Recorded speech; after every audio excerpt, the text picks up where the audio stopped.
Hi, welcome to valuationpodcast.com, a podcast about valuation and all things negotiation. My name is Melissa Gragg, and I'm a valuation expert and divorce financial mediator in St. Louis, Missouri. And today we're going to talk about enhancing legacy, modern strategies for business success. And I'm speaking today with Philip Hogan. He's the president of Signing Services of America, LLC. It's a nationwide notary signing service company headquartered in Atlanta, Georgia. So Philip and his team are really disrupting the notary signing industry by embracing creativity, understanding their clients at a deeper level, and providing free weekly notary training sessions. So this is very impressive, Philip. Thank you and welcome to the podcast. Thank you, Melissa. I appreciate being here.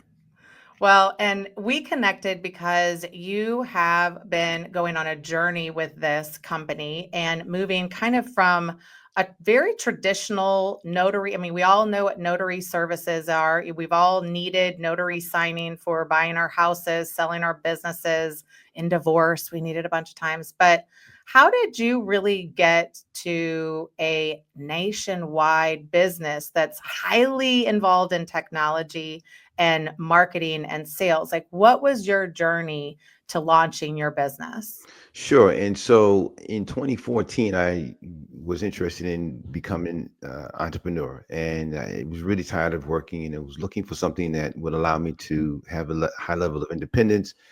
So I purchased a car and out of state, and the notary came, and I was impressed with this whole thing, right? The notary coming, signing some documents. And so we signed the documents, and I learned later how to become a notary and how to do what he did. And I immediately launched my desires of becoming a notary. So lo and behold, I did all the things that one needs to do, and marketing in various websites. The phone started ringing, and people began demanding my services. And but really, the turning point at that point was a company in Clearwater, Florida, had reached out to me to want to expand their brand of title insurance in Georgia. And they were sending us a lot of business at the time, and they wanted to increase. And so they asked me to collaborate with them. And in order to collaborate, I had to have technology in place that would give me the ability to be efficient, reliable, and quick at being able to hire notaries as well as manage the closings for this company. So Signing Service America was launched in February of 2016 with a client who was sending us a bunch of orders, probably about 150 to 200 orders a month in various parts of Georgia. And we were hiring notaries to get those deals done. And so those are our humble beginnings. Well, and I think that everybody kind of struggles at the beginning because you're trying to figure out like the business model. You're trying to figure out how you make money. Mm, I'm always telling people to figure out a way that people have to pay you money, mm, like litigation, you have to have an expert. And in some of this areas for a notary, you have to have one. A lot of people are even moving into like what you said, like showing up and the notary arrives where you are, or mm, online notary. mm, But in order to even get to that level, you had to put in place strategies, marketing, all of these things. mm. And what do you think was one of the most effective things for scaling your business in today's market? Because I think that everybody thinks that online is, and they know that they have to be online, or they know they have to do some sales and marketing, but they get just kind of confused or distracted, or when it's overwhelming, they just don't do it. So Mhm. what do you think has been some of your success in growing the business? Sure, great question. Thank you for asking. And so one of the strategies is that, most times someone starts a business and they don't have the business, and they're working at, it's the sales and the marketing piece. I was on the opposite end of the spectrum. We had a business, we had a client that was sending us a ton of business. So I needed to do everything. I needed to create the strategies within the operation that would allow us to continue to manage that business, that account. We couldn't lose that account. So sales and marketing really wasn't the first strategy that I had to focus on. The first strategy was creating the office environment, creating the, learning how to use the technology, learning how to train, hiring people in the office to actually become loan schedulers, training those loan schedulers to know what the mortgage products that the client was sending us, and then of course how to market to the notaries for them to accept our work. So that was really where a lot of my attention was focused. I would say in the first year was really nailing down the operations side of the business again, because we had a client and they were high volume title company, and we were exclusively working for them. So I wanted to make sure that our systems were in place to secure their business and ensure that they would continue to rely upon us for future business needs. Well, and it's a really interesting point because I think that when we're talking to business owners, we're trying to get a feel for like what their niche is, like what they're focused on. But a lot of times in my business, at least, I think is that we will get a certain type of client or we will Mhm. get a certain type of work. And then we're like, yeah, we really want to make this product a little bit better, this report a little bit different or something like that.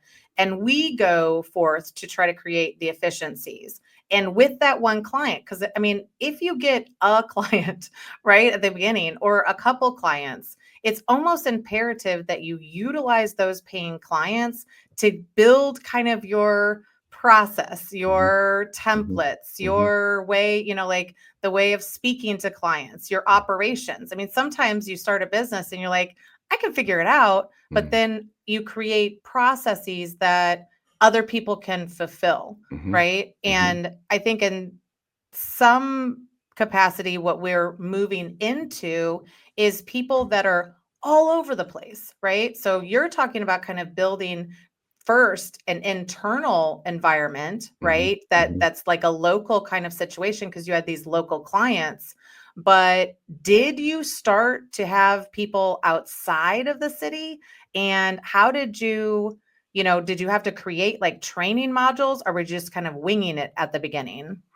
Well, in the beginning, we were we were somewhat winging it, right? We had to, right? And Yeah. but the benefit of that, we learned from winging it, and then that created the foundation for building the systems or the policies and procedures to how to work with this, how to refine what we were doing for this particular client. Communication is really critical in the work that we do. And what I trained our staff, what I trained then, and I continue to do our staff, is you have to understand how your you have to understand your client, you have to understand how they communicate to you, and you have to understand how they communicate to them.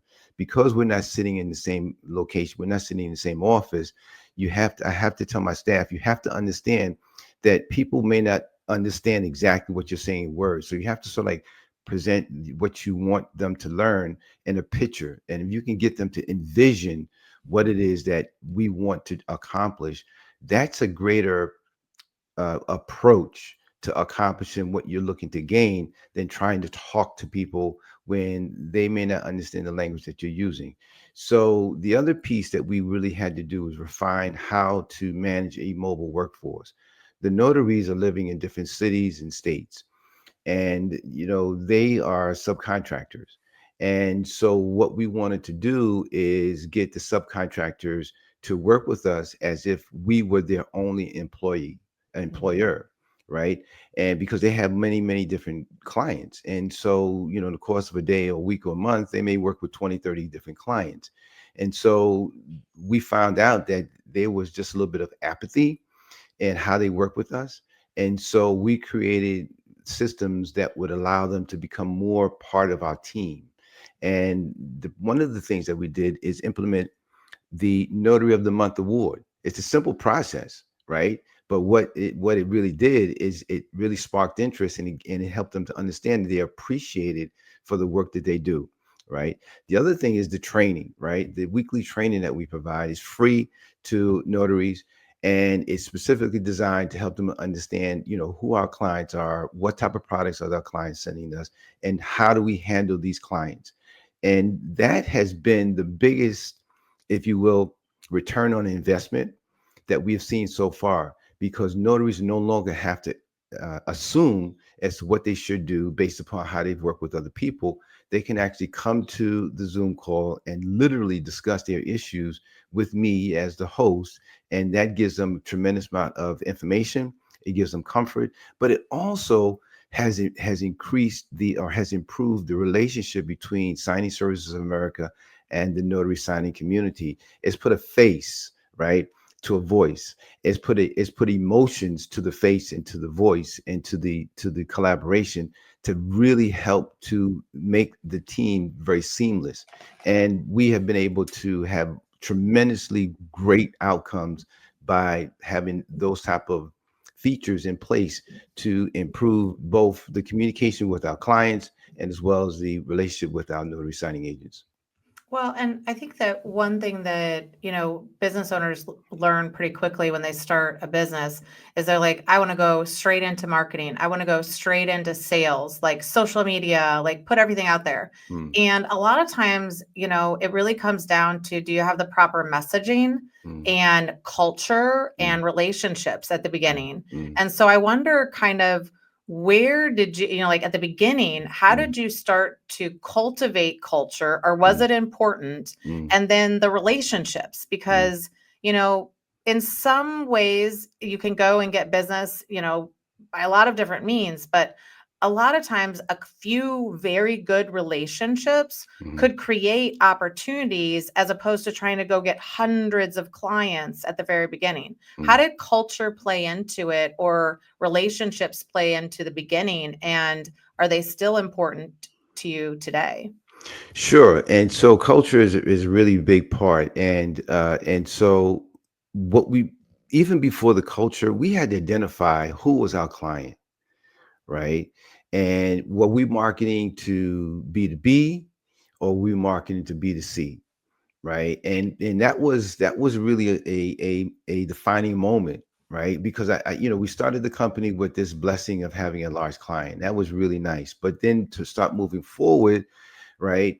Do we want to market to the B2C community? And if so, what type of marketing strategies are really do they listen to? And then we decided that we realized that no, we want to market to B2B. And then when we began that path, then we started creating marketing material that really spoke to what that community needed to hear.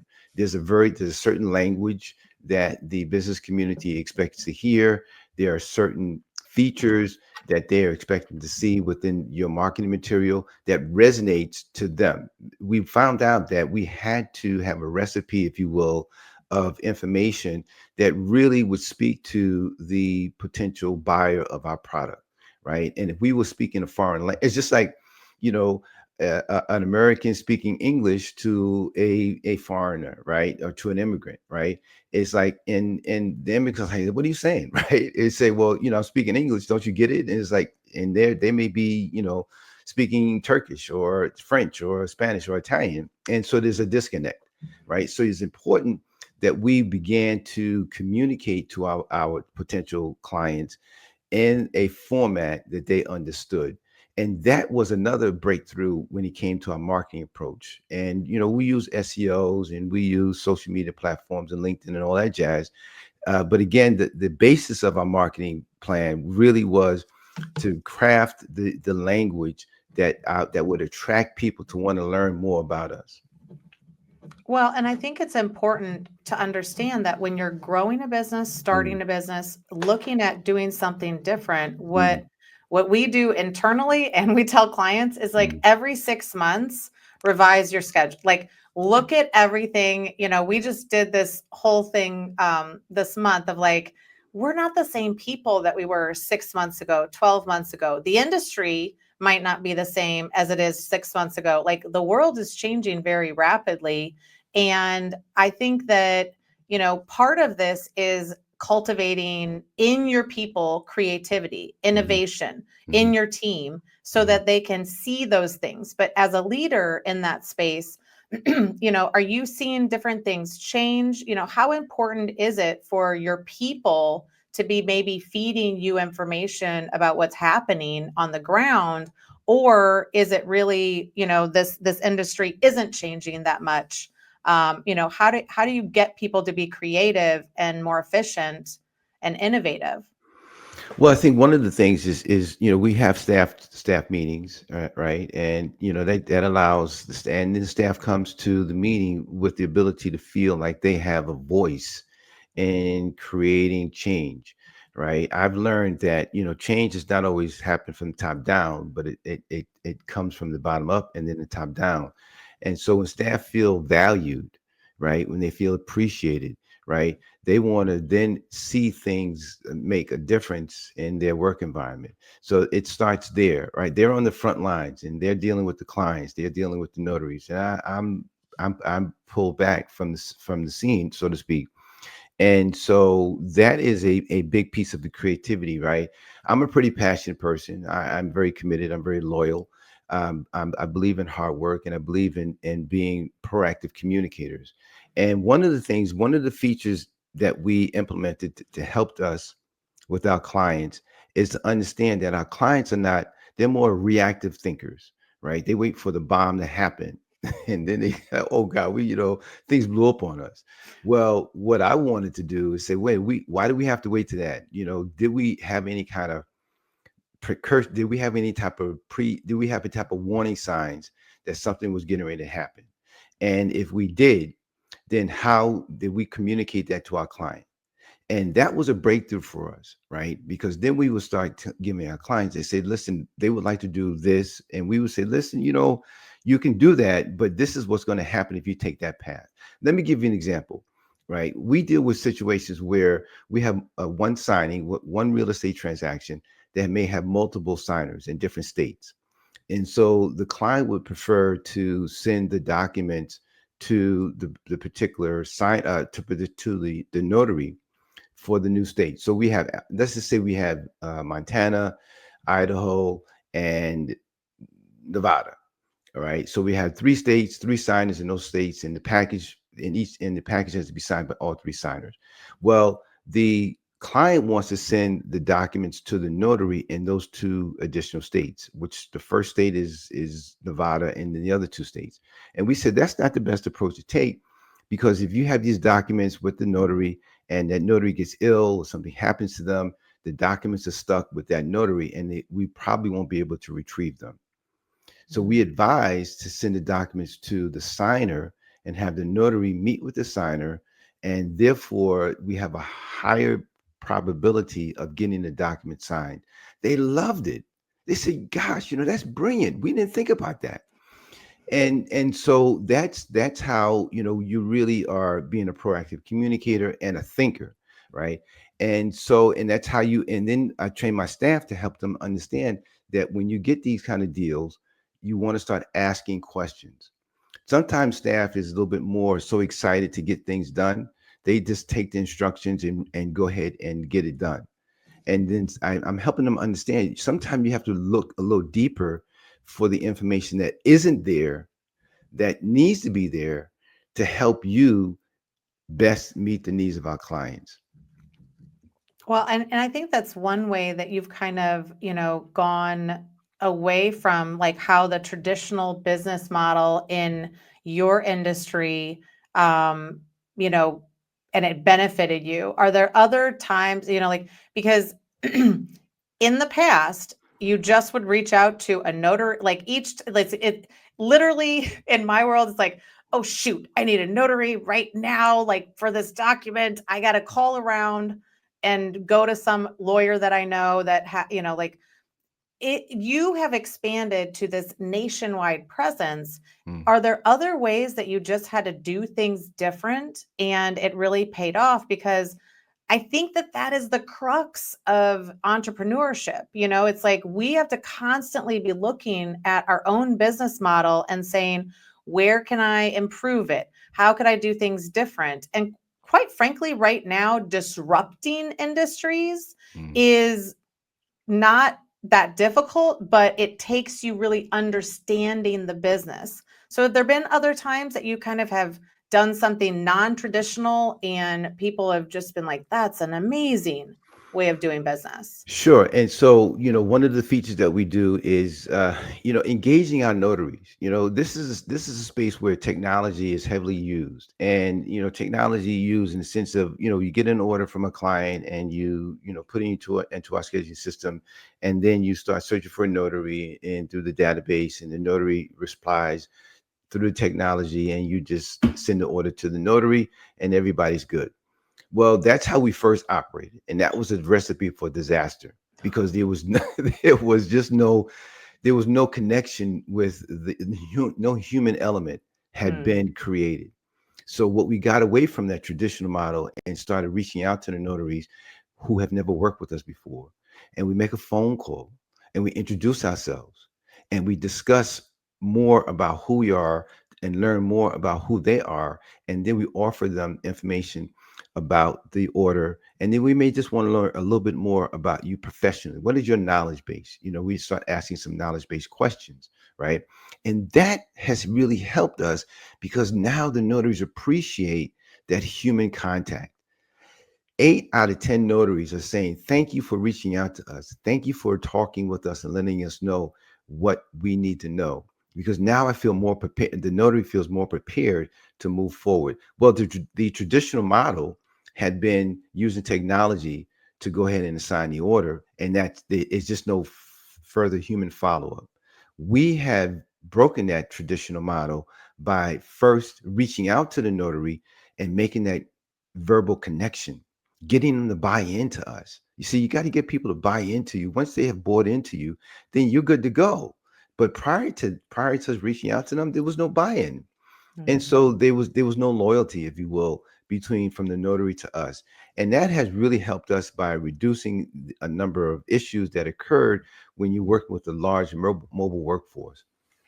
Well, and I think it's fascinating because for the most part right now people are seeking community. People Mm, are seeking connection, mm, and as an entrepreneur it gets a little lonely, mm, especially when you're building. And so I think it's very interesting that that approach of course would work. Like mm. you're putting that element into this notary that's just sitting out here and like on their own, and now they have more of like a support System. team Yes. and a Yes. support system in some Yes. capacity. And they actually maybe do think that you care and Yes. they're not just this signer. Yes. But like how do you maintain your control, your leadership, and balancing this? I mean, like I have, somebody that works close with me, Anna, that works in Spain. And so we've figured out how to do that, and have some autonomy. But how do you do this and still maintain the oversight, the consistency across the business,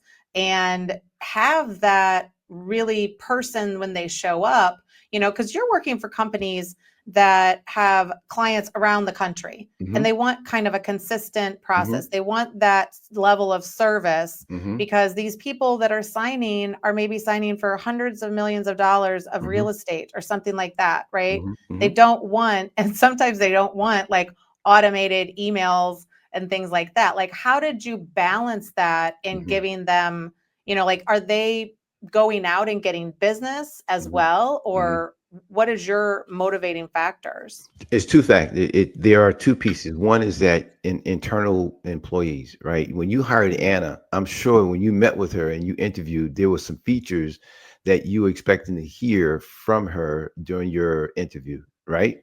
Right.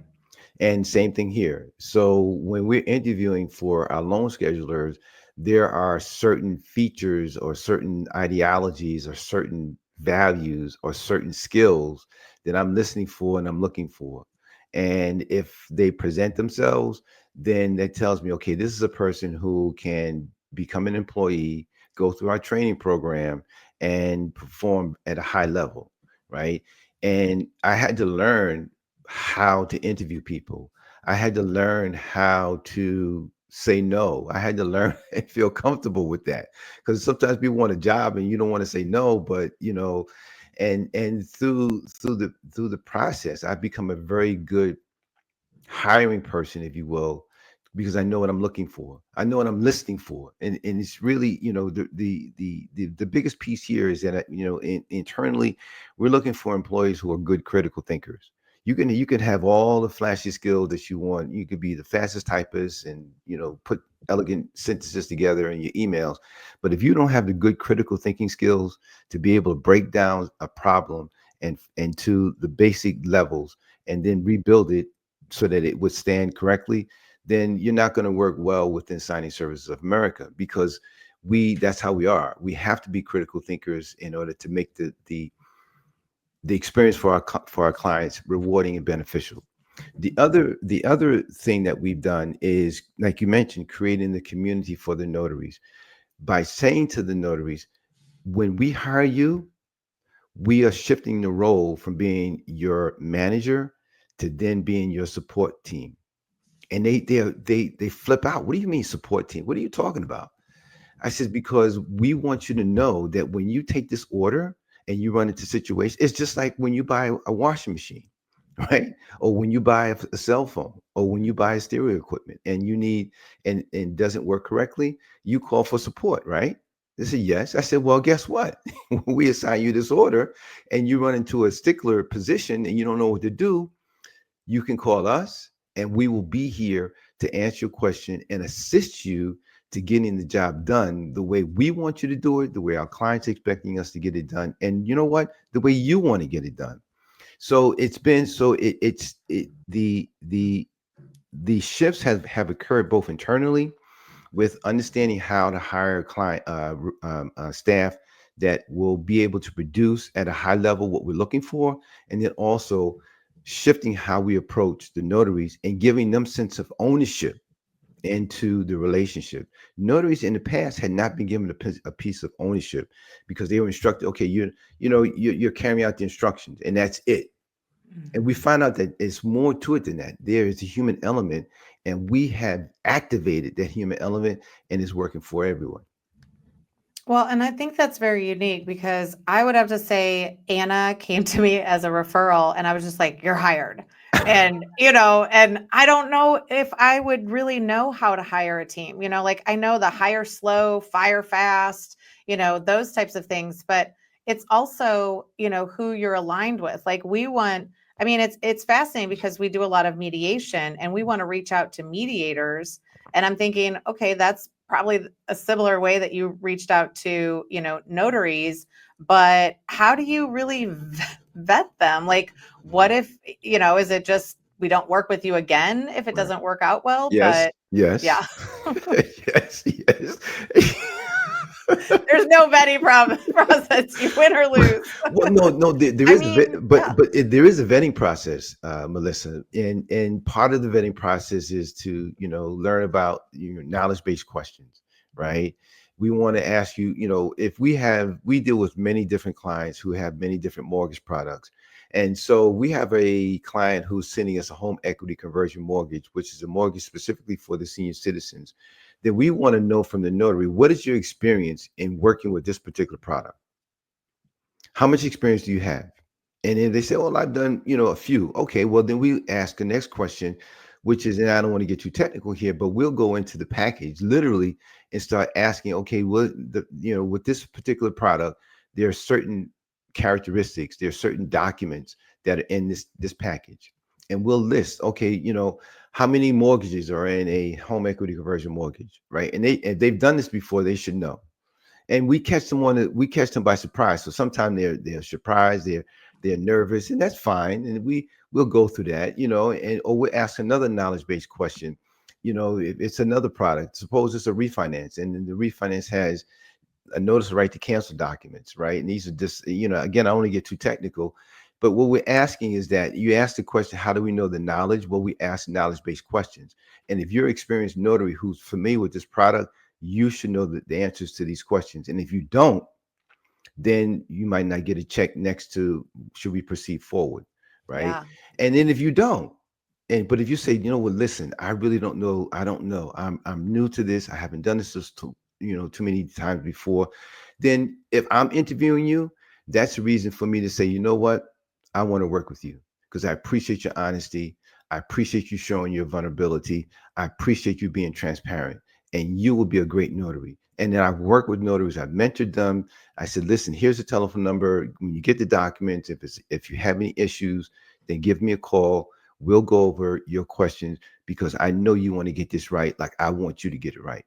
And that has often turned questionable notaries into superior notaries. Well, that's what I'm wondering, like with the senior citizens, Hmm. is it more important to to be able to deal with difficult people with patience, Hmm. or even just confused Hmm. people with patience, Hmm. then and then you can kind of train them in some of these areas, Hmm. because it seems like the personality or the customer service, the way that the person deals with another individual Hmm. is kind of hyper important. Hmm. Is that one of your top priorities, or is it more the technical knowledge? It's all of the above because remember, there's still a human element to the work that we do. Yeah. Right. And so, we're humans, we're hiring humans to meet with humans. And so we want to make sure if we're dealing with the senior citizen population, another question would be, well, what's your experience working with this population? Are you prepared? Are you willing to meet with a senior citizen who may write slower, who may think slower, who may need to read more information and therefore take up more of your time? A signing of the type for the seniors may take maybe an hour and a half. Hmm. Well, I'm sorry. So a refinance may take 45 minutes to an hour. Working with seniors may take 90 minutes to 2 hours. And we asked them, are you prepared to spend 2 hours with this senior? And if they say, no, that's not really cut for me, thank you. Thank you for being honest. This is not the one for you. We'll keep you on our list. When we have something else that may be more appealing to you, we'll call you, but this is not the one we want to send to you. And therefore, no one is being forced. You're not trying to force a circle into a square and hoping that it works out well. And is that, again, you mentioned the word community, and I like that, and I'm going to use that more and more. And we're talking about the human element within the community. And when you listen to people and then you act upon what they're saying to you, people feel like they're being heard, they're feeling accepted, they're feeling valued and appreciated. And you may not work with them for that particular order, but the next time it comes around and we send an order to you, guess what? They're going to be quick to sign up because they remembered the interaction they had with us the last time we spoke. Yeah, I mean, I think the people element is, like as AI increases, as Mhm. all of this technology increases, um, it really takes a more clarity in your business of how those would apply to it and make sense. But it's almost like not just eliminating everything at the behest of efficiency, right? Because there is, those agreements are very complicated, or and just in general, like agreements, contracts, and all of those are very complicated. And people need some of that assistance. But as a leader in this space, and as really a company that's really defining this space a little bit more, what do you think is one of your main obstacles or opportunities as business is changing? Like, do you see pressure from internal sources trying to take on this work? Or, what do you see as kind of the future opportunities or issues for your business? Sure. Well, my style of leadership is to allow staff to have a creative component into the work that they do. And I got that because I worked for the government and, prior to signing Service America. And with the government, you're hired to based upon your skills, your educational level, and that kind of stuff. And the government says, "Okay, Philip, this is what we want you to do. This is how we want to do it, and this is how it's always been done." They weren't really proactive, creative people. And I was thirsty. I was yearning to be more creative. I was frustrated working within the government sector because I couldn't use my creativity. You didn't value that, right? And so when I hire staff, I'm encouraging them to be creative. And let me give an example. So when we are recruiting new staff, what I did is we put out the job description in the post and people begin to apply. I would do a telephone interview. And then, okay, once we have two or three people ready to interview, I tell my operations manager, you are going to interview them, right? And she was like, me interview? I said, yes. Why not? What better person to interview someone that you're going to be ultimately hiring, ultimately you're going to be working for? And what's happening here is the buying value, right? Mhm. You're buying into them, and then ultimately you're buying into you. And then I would have another lower level staff come in and talk about, why do you work with Signing Services of America? What are some of the things that you've been able to accomplish in working with Signing Services America? So now when this new employee leaves, they have a very robust understanding as to what it's like to work in Signing Services of America. And the day that that person was starting, and I wouldn't tell the staff, right? I wouldn't tell the staff. And so the day that they would start to work, and I would come up and introduce them to everybody, you would see the smiles that everyone had, right? The operations manager, the employee, as well as the new employee or the trainee. It was just genuine. And so now what's been created, so that's the type of leadership that I bring to Signing Services of America, where I'm encouraging staff to be a part of building this system. And if we build the system correctly, it can be replicated no matter who is in the seat, because we built systems. And I think many times leaders may not want to take that type of chance. They may feel like, I'm the boss, so I have to be the person that, hires a person, interviews a person, and trains a person.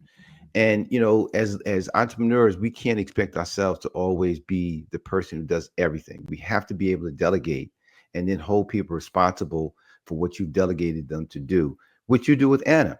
And But the psychology of that is brilliant because you have a manager, a middle manager that on this, like, just in general, I worked in corporate for a long time of all different spaces.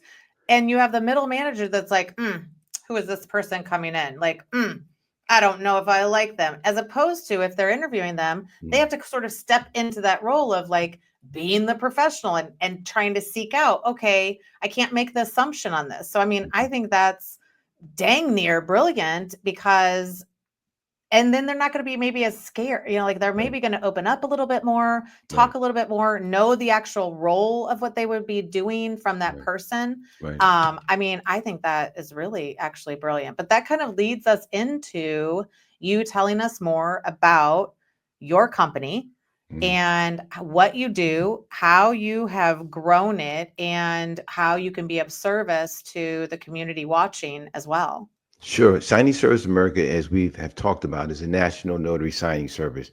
And we have a database of 65,000 notaries. And so when I first started, I was doing Whoa. everything. I was doing accounting, I was doing the marketing, I was doing the sales, I was doing the scheduling, I was the escalator. Now now I have staff in place and who are doing those things. We have the legal department, the accounting department, the sales marketing department, and the operations department. And so now my role is more involved in just overseeing those departments, working with the operations manager or senior loan scheduler to ensure that the systems that we have implemented are going flawlessly well, and also sales and marketing. So a lot of my time is now focused on escalation issues and sales and marketing. And so what we have been able to do is that we have a lot of repetitive clients that have been with us for over 4 years, and they have grown accustomed to our system of service, and we have grown accustomed to their products, to their tempo, as to how they send us the orders and the kind of orders that they send us, and they're very, very ecstatic about that. And so what we're focusing on in 2025 is, we through podcast guesting, I have met estate planning attorneys, and the estate planning attorneys are hiring us to have notaries meet with their trustees on to get the power of attorneys, the wills, and the trust documents signed and executed. Not only do they want the notaries to meet with their trustees in person, but they're also tapping into our technology, and we're using remote online notarizations systems to have these documents electronically notarized. We're legally able, so that the trustees are sitting in front of a computer in Montana, and we have a notary in Tennessee sitting in front of their computer, and then the documents are being signed electronically. and notarized electronically, and the return back to our client. So that's a very new feature for us, and we're really excited about that. And it's a growing segment for us because our clients are very satisfied with it. They're seeing the reliability component, they're seeing the efficiency component. And one of the attorneys said to us, Philip, we're so happy to be working with you because many times we have given the documents to the trustees to sign and have notarized, and we never get them back. And then all of a sudden they pass away. Oh no. Right. Yeah. So these documents are unsigned. And so now we've got to go to court to figure out how should their Yeah, that's a big issue. it's That's a a big serious issue. yeah. Yeah. Because now Yeah. you don't have any agreement in place and you're direct to probate. Basically. Yeah. Oh my gosh, that was so helpful. I think that we'll probably be talking to you again because this is a service that a lot of our clients and listeners need. And it's also moving into a consistent relationship as opposed to having an employee get a notary, capabilities or, running around town like a chicken with your head cut off. So I really, really appreciate. And if people would want to reach out with you, could they go ahead and contact you or reach out on LinkedIn if they have some needs as well? Because this would be for bigger law firms and things like that that may have, or even individuals who are operating in this space. Sure. Here's your information and your website that they can find more information. So we really appreciate you, Philip, joining us for today and offering some suggestions because you've had 65,000. That is a lot. Yeah, it is. I was thinking 50, 100. No, 65,000. That's amazing. So congratulations on growing such an amazing business. And we'll have you back soon to talk more about other topics. Great. Melissa, thank you for having us. Have a blast.